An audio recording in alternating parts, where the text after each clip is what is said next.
Good morning, magandang buhay. So for today's babe, magluluto tayo ng sweet and sour chicken and pork. Pambaon to, tapos ulam na rin namin. So ang first thing kong ginagawa, i-deep fry ko yung pork and chicken. Yan, para lumutong siya. So nilalagay ko lang siya isa-isa. Mas okay pag isa-isa, mas feeling ko lang siguro nagiging crunchy siya pag ganun. Yung pag isa-isa mo lang siyang binabaksak. Tapos dapat may mayroon pa siyang room para makahinga pa yung ating mga pork and chicken dyan.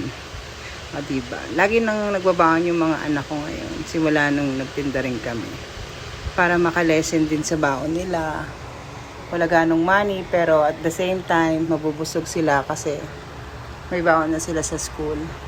Lahat naman sila panghapon. So, ayan. Sa ganyang part, tantay mo lang na mag-crispy yan. Ayan. Hayaan mo lang siya maprito ng ganyan.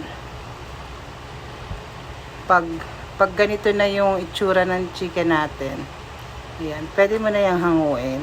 Yung crispy na yan. Ayan. I-drain mo lang yung excess oil niya. Ayan. Tapos ilipat mo muna, i-separate mo muna siya. Kasi after niyan, gagawa naman tayo ng kanyang sauce. I-drain mong maigi yung mga oils niya. Na-deep fry natin. Ay, ang ganda ng pagkaprito niya. Talagang alam mo na malutong yung pork and chicken natin. Para pag nilagyan na siya ng sauce niya, yung mararamdaman pa rin yung niya, yung pagka-crunchy niya. Andun pa rin, present pa rin yung crunchiness niya. Daw? Basta ayun. Diba? So ngayon, wala kaming ganong pa-order. Parang 6 packs lang ngayon. Kasi, ewan ko sa pupunta yung anak ko. So, ayan na. So, after nyan, gagawa na tayo ng kanyang sauce. Nag-iwa lang ako ng sibuyas na white, tsaka bell pepper. So, pinainit ko na yung pan. Tapos, nilagyan ko lang nung oil. Doon ako kumuha sa panagprituhan niya. Para mas okay yung lasa niya. So, ayan. Ilagay mo lang yan. Kasi sinisip ko. Sama naman pakaramdam ko. Ayan. So, pag mainit na siya, ilagay mo na yung sibuyas niya. Yan? Tawag dito. Yung parang, pa rin siya. Hindi mo siya ganong lulutuin. May crispy pa rin siya. Parang iinitin mo lang, masiro lang siya yung labas niya. Para crunchy pa rin siya. Tapos, andun pa rin yung lasa ng pagkasibuyas niya. Parang hilaw, half cook. Ayun, parang half cook lang siya. Yan, after niyang gisa-gisa mo ganyan, antayin mo lang siyang medyo lumambot-lambot. Story time muna tayo. Nung nakaraan, na-recommend na ako ni Facebook. Ilang buwan din akong not recommendable kasi marami akong violation. Pero nakaraan na siya.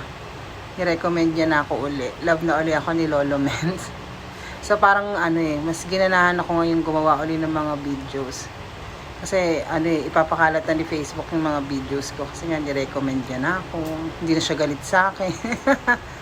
Tapos yung mga violation ko talagang dinilit ko talaga lahat ng violation ko. Tapos nag-appeal ako kay Meta. Hingi ako ng apology.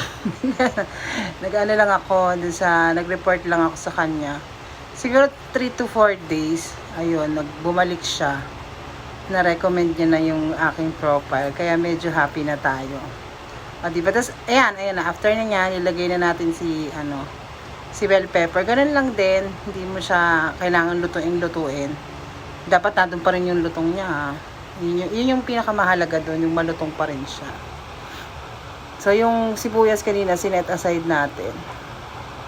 Kasi hindi ko talaga siya ihalo. Magtitira tayo para sa sa pang-ibabaw niya. Hindi siya masagi, hindi siya malabsak. Yung ganun. So, after niyan, tatanggalin din natin siya sa pan. Pag medyo feeling mo okay na yan, ayan, isi-separate mo lang siya. Tapos, ibabalik mo yun. Nagtira ako ng mga ilang pirasong sibuyas. Yan. Tapos, talagyan natin siya ng sweet chili sauce na. Mabilisang luto na to. Lagay mo yung sweet chili sauce. Tapos, pag ganyan, naglalagay ako ng onting hot sauce para may onting anghang siya. Naglalagay tayo ng basta may hot sauce yan. Pero, hindi ganun kadami. O, tapos nilagay ko yung pineapple tidbits. Kasama yung syrup niya. Dun makukuha yung yung soury taste niya. Sa tidbits. Tsaka dun sa syrup. O, yan. So, yan. Nakita niyo yung hot sauce namin. Naglagay akong coco. Konti lang talaga, ha.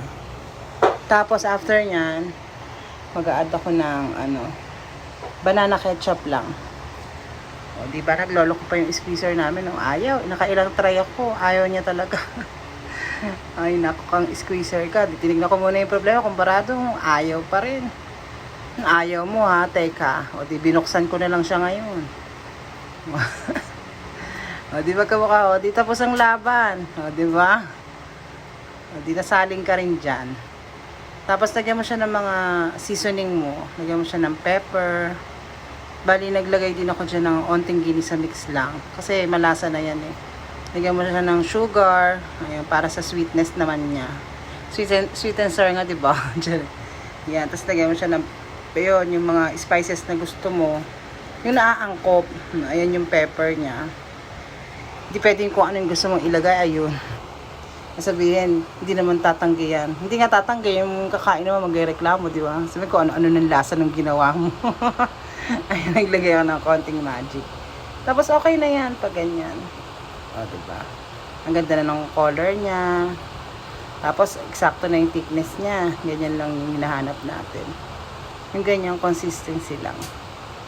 Dapat ganyan lang para kakapit siya sa pork natin. So, isimmer lang natin siya ng onte. Isimmer mo na yan. Okay na yan actually. Pagkakulo niyan, okay na yan. Pwede mo nang pagsamasamahin lahat. Yung pork, yung chicken, yung onion, tsaka yung bell pepper na hiniwalay mo. Pwede mo na siyang pagsama-samahin. So, ayan na nga. Di ba nag-simmer daw na siya. So, ayan. Nireduce ko na. Tapos, yan, magkakasama na yan yung pork, yung chicken, yung bell pepper, tsaka yung onion. Ayan, ilagay mo. Ayan na agad. Tapos na, di ba? Very simple recipe. Pero, apakasarap niyan. Masarap yan sa kanin.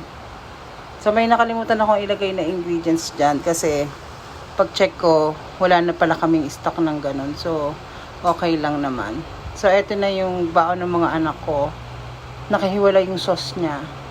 Para hindi siya hindi siya yung anong yung itsura niya. Hindi labsak. Tapos eto na yung ating finished product. O, diba? Mukhang pang chowking na dyan. O, paano? Dyan na yung magtatapos ng ating daily vlogs.